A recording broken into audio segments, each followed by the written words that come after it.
गिद्दड़ सिंगी, जिसके बारे में कहा जाता है कि ये जिस इंसान के पास होती है उस पर दौलत मेहरबान होती है, मनचाहा महबूब खुद कदमों में आके गिरता है।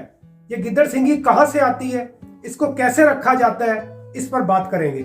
गिद्दड़ के सर पर एक फोड़ा बनता है और वो फोड़ा कुछ अरसे बाद खुद ब खुद गिर जाता है, उसी को गिद्दड़ सिंगी कहा जाता है। आज की साइंस बताती है ये गिद्दड़ सिंगी नहीं, ये असल में गिद्दड़ के सर पर कैंसर पैदा होता है।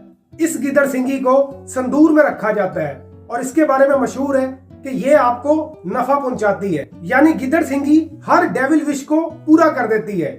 आज एलॉन मस्क के पास गिद्दड़ सिंगी नहीं है और दुनिया के जितने सक्सेसफुल लोग हैं उनके पास कोई गिद्दड़ सिंगी नहीं है। हमारे यहाँ बहुत से नाकाम आशिकों के पास आपको गिद्दड़ सिंगी मिलेगी। अगर इस किस्म की गिद्दड़ सिंगियां आपने भी रखी हुई हैं तो उठा के बाहर फेंक दें और अल्लाह पर अपना तवक्कल मजबूत रखें, शिर्क से बचें।